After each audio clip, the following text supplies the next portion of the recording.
Welcome in to this episode of KOIN Conversations. Got Brian Anslinger here, producer with Everyday Northwest, Tower Talk Live, all the good things here. And this is a bonus episode of KOIN Conversations brought to you purely out of passion. We have a diehard Mariners fan in myself. We have a diehard Dodgers fan across the way there in Brian. And the Dodgers looking prime to clinch the National League West. But more importantly, Brian, the Mariners have clinched an American League West title for the first time since 2001, and now there is a chance that our teams could collide for a World Series title a little bit later on in the fall. How are we feeling here? Well, first off, congratulations on thanks. the Mariners. Obviously, huge win last night in dramatic fashion. Yes. Cal Raleigh, 2 home runs, hitting the big 6-0. Super exciting from what I saw on the highlights. So hopefully the Dodgers can clinch today or very soon, I should say. They got a big win over the Diamondbacks after the bullpen managed to hold it together for once, which hasn't been a popular thing for them to do lately. But super excited to have the Dodgers coming up to the Pacific Northwest for a fun and exciting three-gamer against the Mariners that I think we both hope could be a potential World Series matchup. It's very possible, very, very possible now. And just to reiterate, the Mariners and Dodgers, they are closing out the series the season, I should say, against each other. The Dodgers, like Brian said, moving up to Seattle there for the last 3 games. Interesting moments here as we wrap up the end of the regular season, and then I want to talk about the postseason picture that's at play here, just all across the board.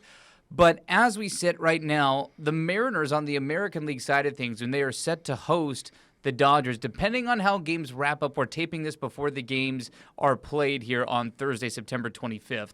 And as far as where things stand at this moment, the Mariners go from are they going to clinch this playoff spot, to sweeping the Astros, to clinching the American League West, to now holding on to the 2 seed, and could even still get that 1 seed in the American League. They're only 1 game back of the Blue Jays. Standing in their way now is that set against the Dodgers. What's at stake for the Dodgers in this series against Seattle coming up? Well, for the first thing is the magic number's once. They got to get a win or Padres have to lose, which the Padres are off today, so the Padres have a 3-game series this weekend. And 2 seed is out of touch, out of reach for the Dodgers at this point. Phillies clinched that this week.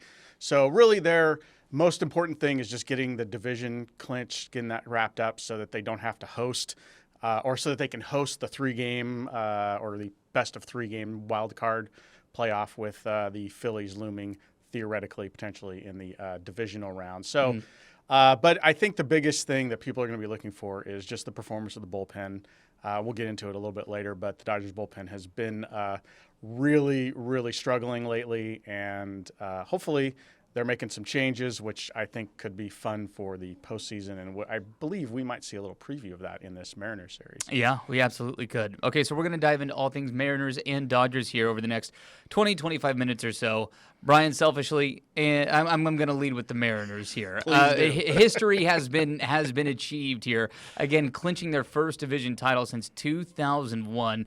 We were doing on our morning show kind of a run through of things that happened, back then, just to kind of put into perspective how long it's been. I did this largely to try to, I guess, quantify this or make this more tangible for one of our morning producers who was born after the Mariners last won this division title. So that should say enough. But the iPod had not been created. Tom Brady had not played in the NFL yet. Shrek and Harry Potter and Lord of the Rings were all the big movies of the year. So it's been a minute. It's been a reason to celebrate in Seattle and across the Mariners fan base here. The momentum is palpable. The momentum from obviously guys like Julio, but most importantly right now Cal Raleigh, who, in my opinion, bias, you can include it, you can exclude it, I think should be the American League MVP. Where do you stand on the outside perspective, observing the Mariners? As a non-Mariners fan yourself, what do you make of this team as they are now they have clinched that spot in the postseason and could end up as the 1 seed jumping straight into the American League Division Series?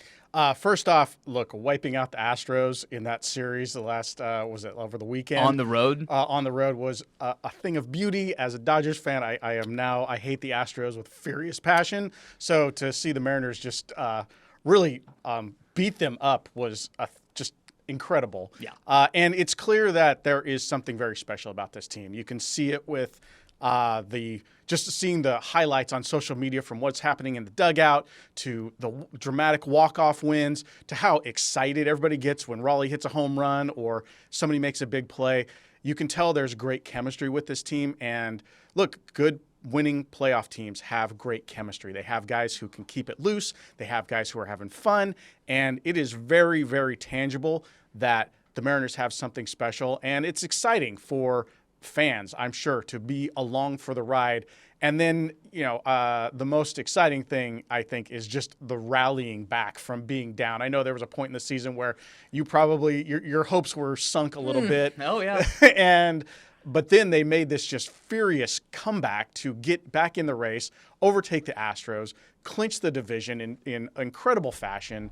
So I think the Mariners fans have a lot to be excited about, and it's always good to see your team building on the success from the previous year, to see your front office putting together pieces that you know are going to be successful late in the regular season, going into the postseason, guys you can rely on, and having all of that bullpen, starting pitching, offense coming together, and hopefully making a deep playoff run to get the Mariners back, or get the Mariners in the World Series for the first time. First time. They're the only team to have never won, and they've never been. It's actually an interesting point that you mentioned in the front office, because they've been reamed, and specifically ownership, and quite frankly, I was one of those critics, and I'm not done being one of those critics. I think it was a mistake for them to not spend money in the offseason. I stand by that. It was a very disappointing offseason to not go loosen up the purse a little bit. Go get the offense that this team has needed.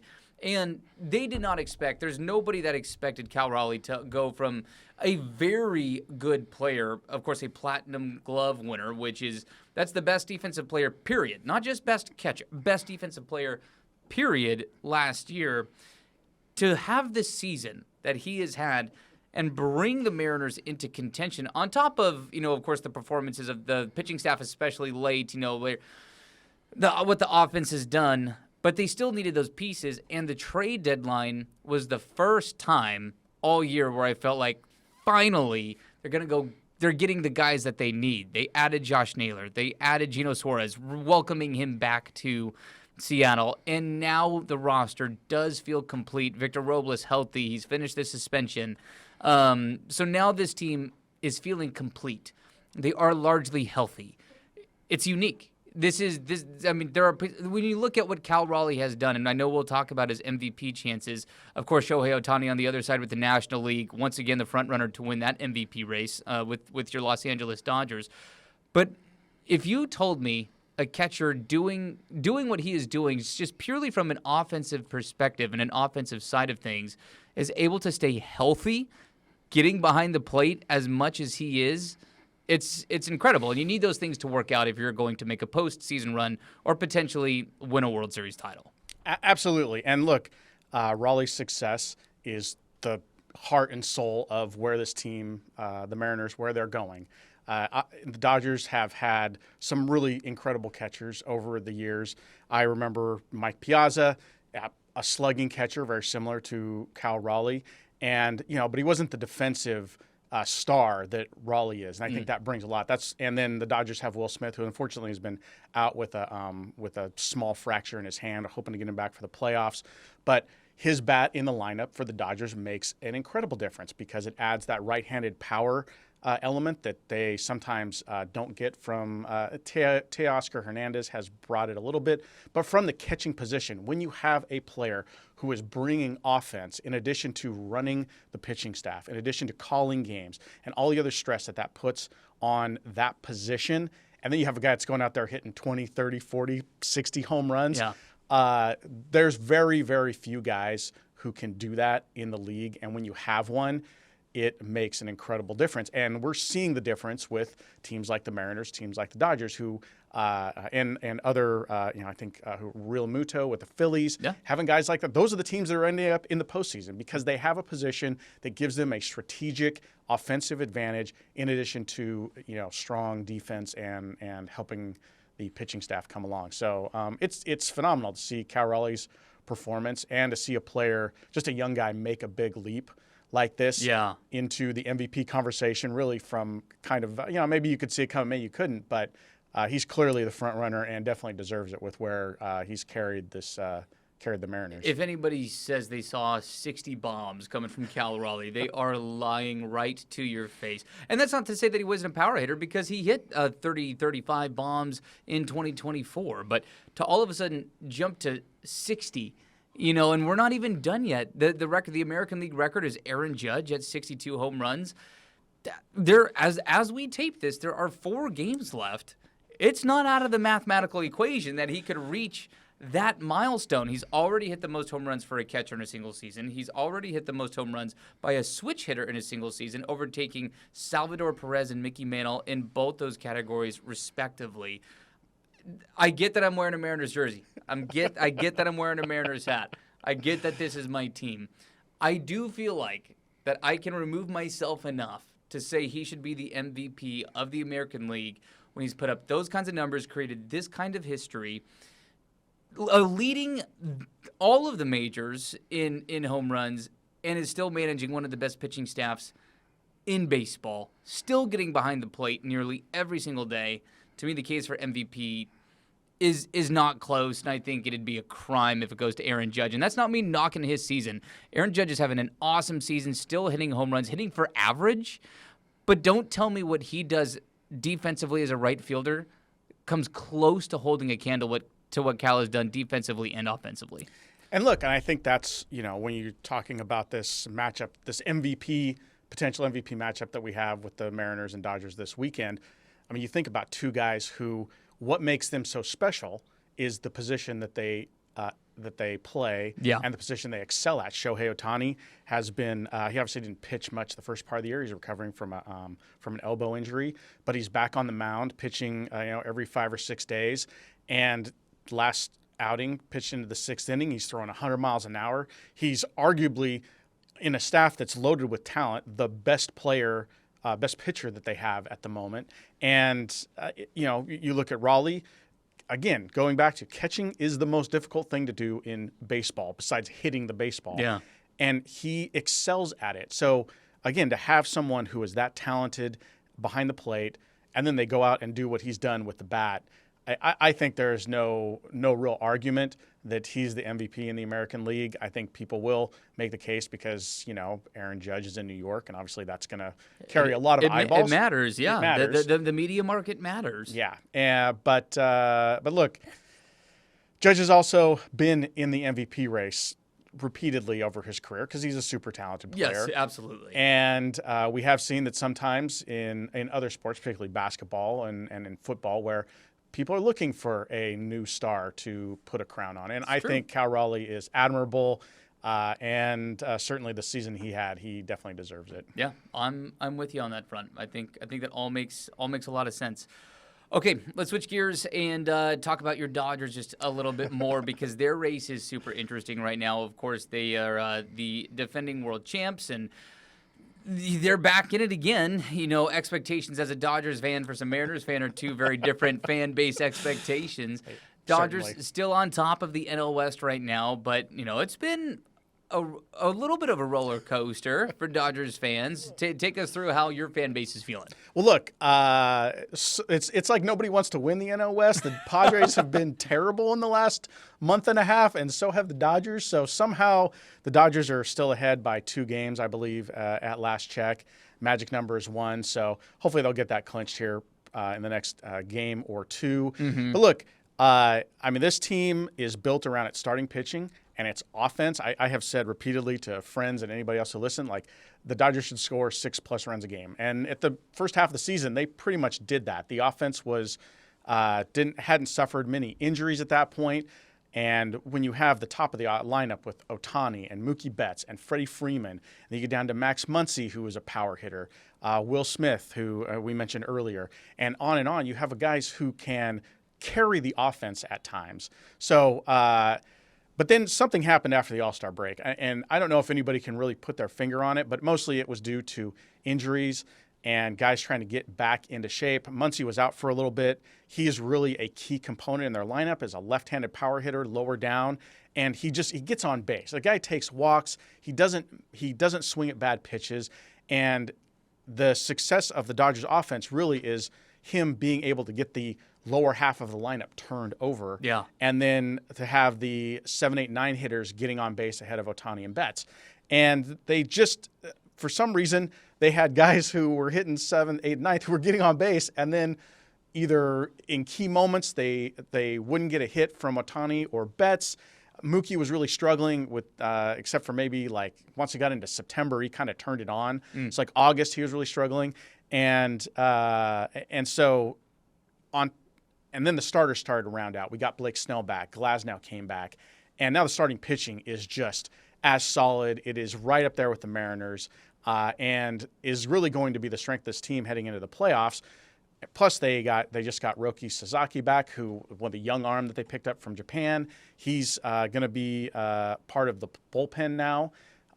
Kershaw's final year here. And the Swan Song. Swan Song. For one of the greatest of all time to ever do it. And looks like he's going to be in a bullpen role in the playoffs. But he's also been, the last couple of games, he's been stalking around the bullpen, knowing that the bullpen's been struggling, and we'll get into that in a minute.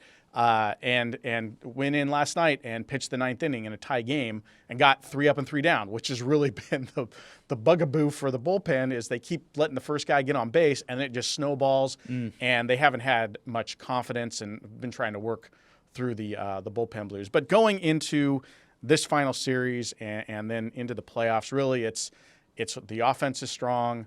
We're going to get Will Smith back, we think, in the postseason. The starting pitching is dialed in: Yamamoto, Glasnow, Snell, Shohei, and then they're going to have some guys who are going to shift to the bullpen.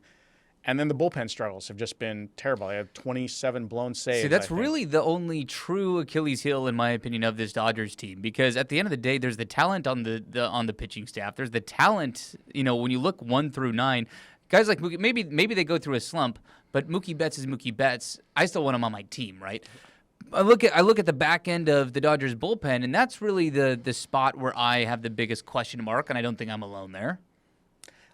Look, they don't have a closer. Yeah. They brought in, you were talking about your front office and disappointed in the moves they made in the offseason. Dodgers went out and got Tanner Scott. He was the best reliever. I loved the move. Best closer. Everybody loved it. On Yeah. paper, it looked incredible. And Scott has just not performed this season up to the level that he had in previous years. And, he's a left-handed, power pitcher, fastball, slider. I read somewhere where he did have a changeup last year that apparently he went away from this year. Oh. I don't know if that's the problem. There are other people on social media who said he's been tipping his pitches with if people are able to tell when he's going to be throwing the slider or versus his fastball. I don't know. It's clear before this week he had 4 games in a row where he had 0, didn't give up a run in outings. So he had a little bit of a success, but it's been bumpy for him. He has 10 blown saves and has just not performed at the level that Dodger fans and I think the organization feels. So he is in danger of being left off the postseason roster, and I don't think anybody would be upset about that. Yeah. You're paying a reliever $10 million to lose games is tough. To lose games. To lose games is tough. And 10 blown saves, you look at that the division would have been wrapped up 2 weeks ago if 8 or 9 of those had been converted into wins. I was going to say, even if you don't go 100%, because that's tough. Being a closer, it's kind of like if I felt like, not that, well, I know this is going to come as a shock, but I have never been a professional athlete, but I feel like I would compare it mentally to, a kicker in football, where you come in and your time to shine is now, and people know if you win it or lose it, right? Like, it's all on your shoulders in those moments. It's a different mentality.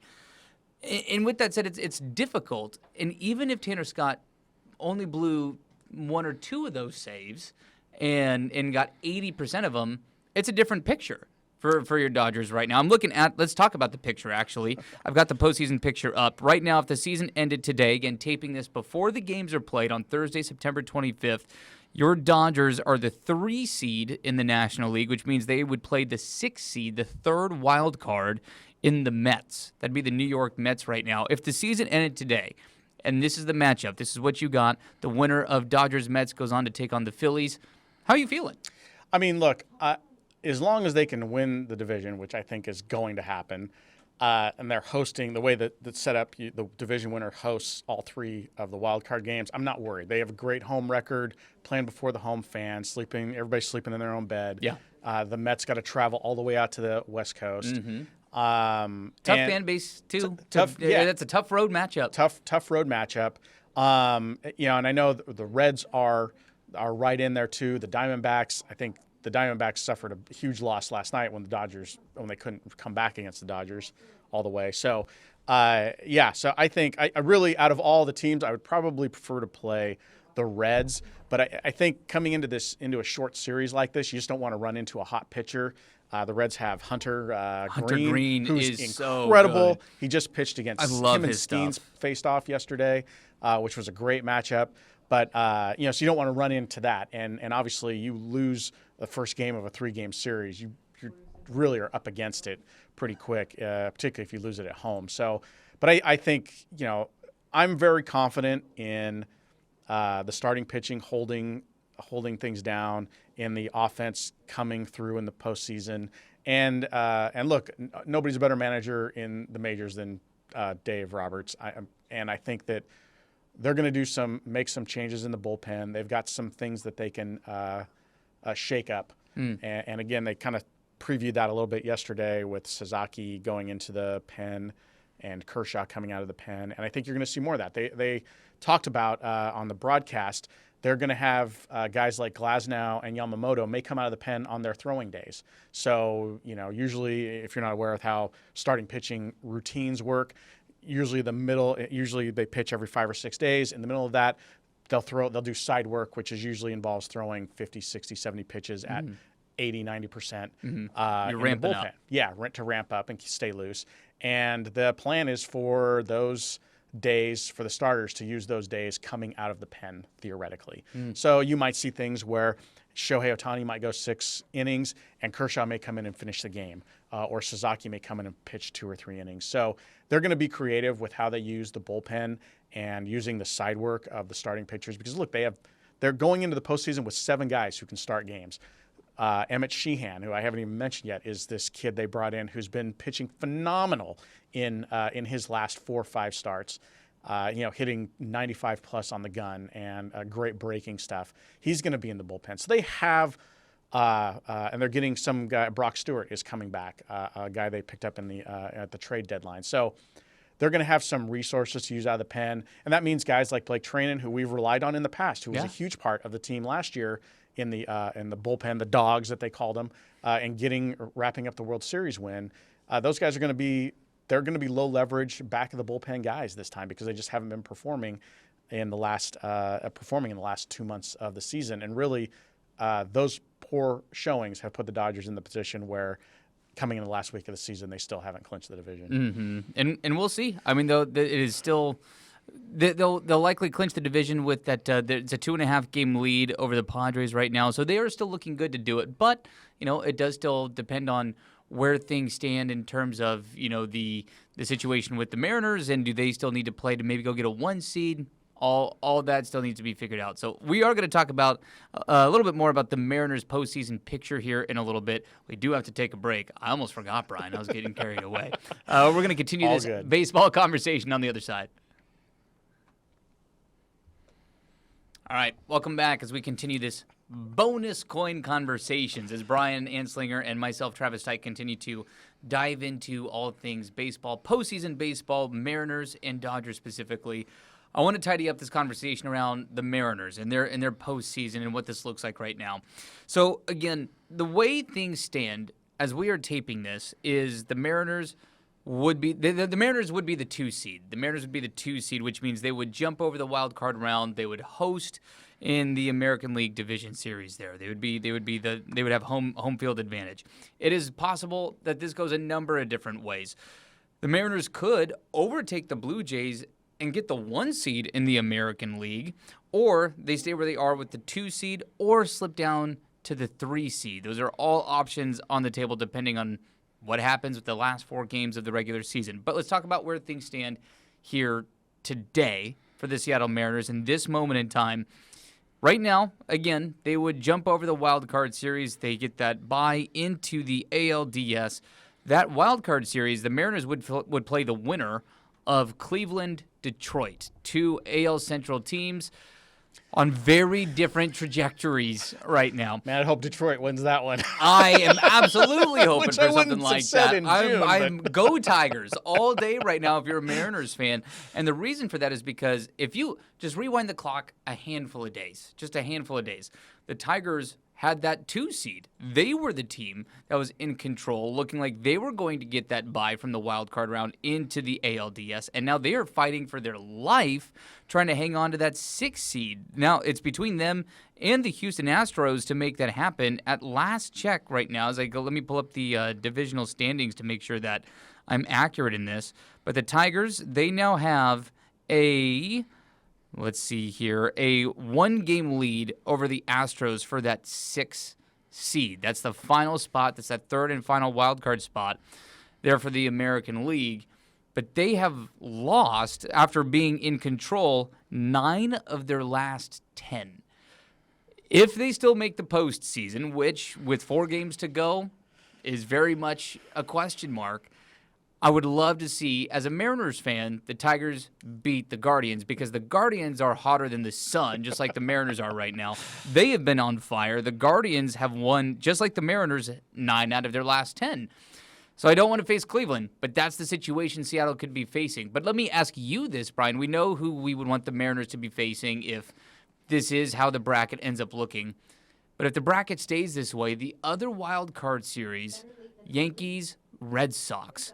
If the Mariners were to overtake the Blue Jays and turn into that 1 seed in the American League, there's a chance that that actually wouldn't be the matchup. It would turn into Boston and the Blue Jays. Who should the Mariners want if they end up on that side of the bracket? I would imagine that you probably would want the Red Sox, but just because Toronto does have the power pitching, which, even though Scherzer hasn't been pitching too well lately, they have Gossman. I mean, their pitching staff is pretty loaded. And again, it goes back to, in a short series, even a 7-gamer, you don't want to run into guys who just have great stuff. I don't remember, his division series might be 5 games, I think, still. So a short series like that, I mean, you run into Gossman and Scherzer have back-to-back good games. All of a sudden, you're in a 1-2 or a 2-0 hole, and that's never good. So I think. I mean, look, it's also the playoffs. I think the Mariners are going to be the most talented team in the playoffs, the way that I see it. Very complete team. Very complete team. And they still have that momentum. And look, they have that home crowd. I mean, you guys got what? You got 1 home game last year. Yeah. So you clinch the division. You're going to get at least 2, maybe 3. Yeah. I mean, can you imagine Game 5? That place is going to be going bonkers. Absolutely It's bananas. just going to be an insane place to play. I was there in 2022 when they hosted that. I mean, they were in the ALDS against the Astros. They ultimately lost. I was there for that 18-inning marathon. And it was a great environment. And I do need to correct myself a little bit. It is very possible that it could be Blue Jays, Red Sox. There is still a situation, though, where the Mariners could play the winner of Yankees, Red Sox, depending on how things shake out. Yeah. And I don't, as a Mariners fan, I don't want to play the Yankees right now. Yeah. That's also a team that I am afraid of. So I would rather, in a perfect world, see the Tigers sneak on through, keep the bracket as is, give me a Mariners-Tigers ALDS, and let's see what happens from there. Okay, as we wrap up this conversation, Brian, I want to make sure that we talk about the Mariners, Dodgers, our 2 teams squaring off against each other here this weekend. What are the storylines that we should be watching out for here as we launch into this final series of the regular season? Look, I'm going to be watching for, to me, the headline number 1 is you've got the two MVPs facing off. Shohei, I do not think is going to pitch in the series, but just seeing 55, 53, 54 home runs on one side. On the Dodgers side, 60 home runs, going after 62, 63 on the other side. Yeah. The two best sluggers in the game right now, or two of the best sluggers in the game, on the same field together is going to be awesome. You're going to get pictures of them together, I think. I think it's just a beautiful thing. It's beautiful when you have two big faces, big names like that playing on the same field. Look, if you're a Mariners fan, get to the game Sunday. Clayton Kershaw is scheduled to pitch. It's going to be his last regular season start of his career. Get up there and see him. I've been lucky enough to see him several times pitch in his career.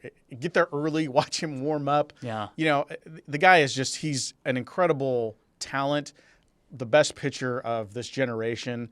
And some people will argue that. I think I'm definitely a Dodger homer, but look, it's your last chance to see him pitch, and you get to see him in your home crowd, in your home stadium. Do it, get that ticket. And then I think the other thing is if you're looking at it from just a pure standpoint of the potential for these teams to face off, I think it'll be interesting to see how the Dodgers pitch Cal Raleigh and pitch some of the other their approach to pitching, some of the other batters in the Mariners lineup, their approaches for for the bullpen. The Dodger bullpen is going to be in flux, and you're going to see some weird stuff in this series when it comes to bullpen. Totally You're like, why is that guy coming in? So I think those will be the things from at least from a Mariners fan perspective. You're looking at the Dodgers coming in. What to keep an eye out for. Travis, what are you looking for in this particular I think series? you nailed a lot of it on the head. I think one thing I'm going to be looking out for, which is maybe a boring answer, is health for both of these teams. Both right there, obviously specifically for Seattle, not used to being in this moment. As a franchise, I don't want to see guys get hurt. I don't want to see guys get hurt, and there is still something to play for, so it's hard to necessarily let your foot off the gas pedal, and sometimes flukes happen, and knock on wood, hopefully it doesn't. But I want to see guys get through to the end of the season intact on both sides, and go into the postseason with the momentum that both these clubs deserve. And then just to reiterate, obviously watching Cal, to see what he does to try to finish this campaign for MVP, what he does with this season. Can he get to 62? Can he get to 63?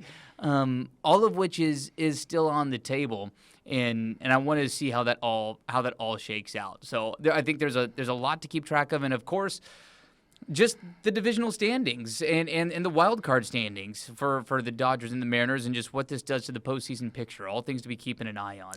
It's going to be a buzz. It's going to be fun, and I would look if the Dodgers wrap up the division, there's not going to be much for them to play for if they wrap it up today. Yeah. In the series, so because they're not able to move up. They're not able to move in up the or seedings, down. So, unlike the Mariners, who could. Yes, and I think that actually would benefit someone like Raleigh, because I think the Dodger pitcher is just going to come right after him, and he's going to see fastballs in that scenario. It might be a little different if they're still, particularly like Friday night's game, if they still haven't. Maybe they're pitching around Cal, and they may not. Yeah. They may not do that. Yeah, but I think they're going to look. The Dodgers are going to go into the series very aware that they could see this team later on in the playoffs. Yeah. Wink, wink, nod, nod. And they definitely are, if they have the opportunity to not show something that might come about in the later in the postseason, then I would say Cal Raleigh is going to see a lot of fastballs. Yeah, don't show all your tricks right now. Yeah, this isn't the series to do it if you're a Los Angeles Dodger. That's for sure. Yeah. So.